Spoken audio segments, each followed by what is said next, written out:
Hello everyone. This is a season 1, episode 4.2, and it's titled The Stomach Never Lies. I am Dornit Mullings, founder of Justice Interrupted and the twin sister of Calvin Berry. In our last episode, I told you that Calvin's toxicology report showed elevated levels of diphenhydramine.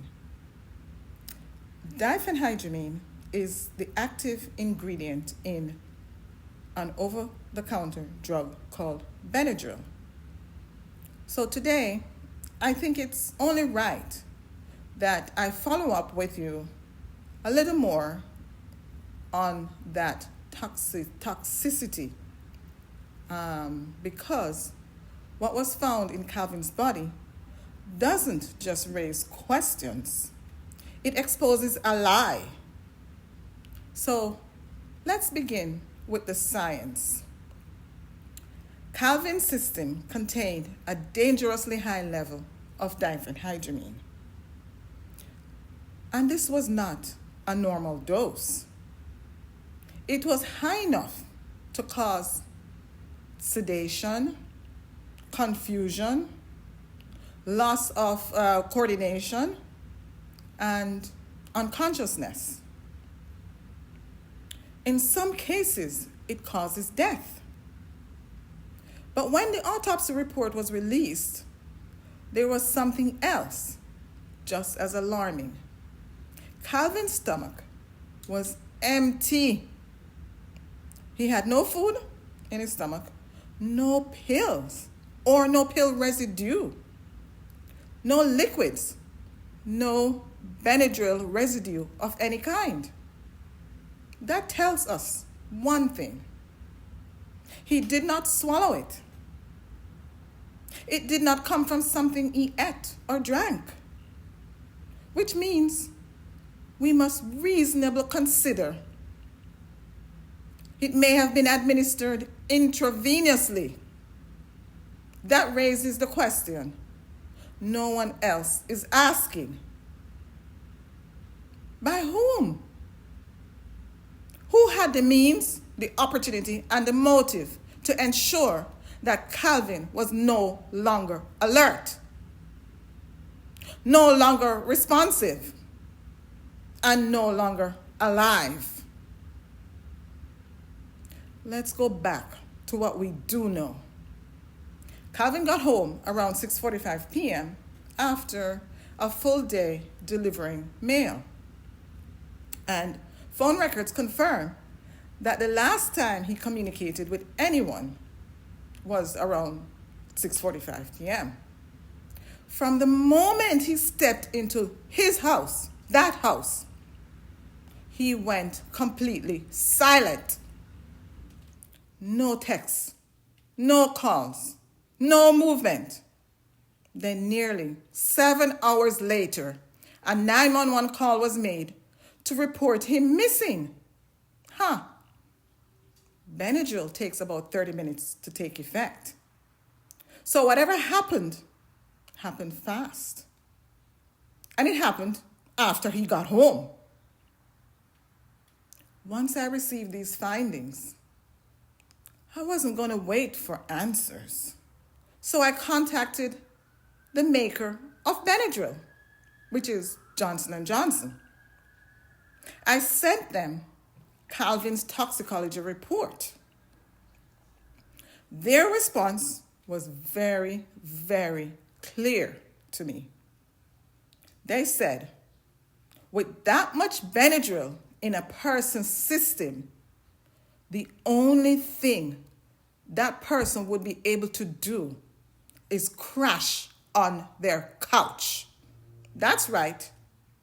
He would not be able to watch TV like we heard. He would not be walking around like we heard.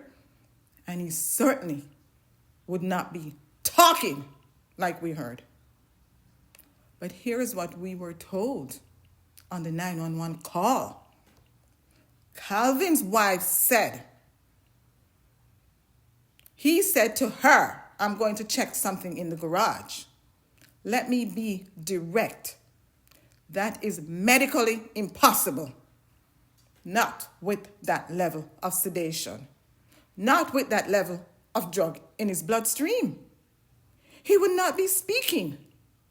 He would not be walking. He would not be functioning. So why was that story invented? Why create a last moment that the science says never happened? The truth is, the Port St. Lucie Police Department and the unfit associate medical examiner, whom I have come to learn have failed her board-certified forensic pathologist exam not once, not two, not three, not four, but now 5 times. Let me ask you, for someone who have taken higher level exams, do you think this person will ever pass this exam in her lifetime? Yet, she's signing off on death certificates. These are the level of incompetent people whom are involved and ignored the toxicology findings. Yes, they ignored the empty stomach. They ignored the sudden silence that began the moment Calvin got home. And remember, they ignored the fact that there was no water in his lungs. But their classification is, they ruled it a drowning without a single drop to back it up. No basis. They buried the science because the science didn't match their story. But I'm not buried, and neither is the truth. And here's something else to remember. Oh, we did not first learn about the Benadryl from the toxicology. We heard it on the 911 call. Yes, he takes Benadryl. That's what we heard.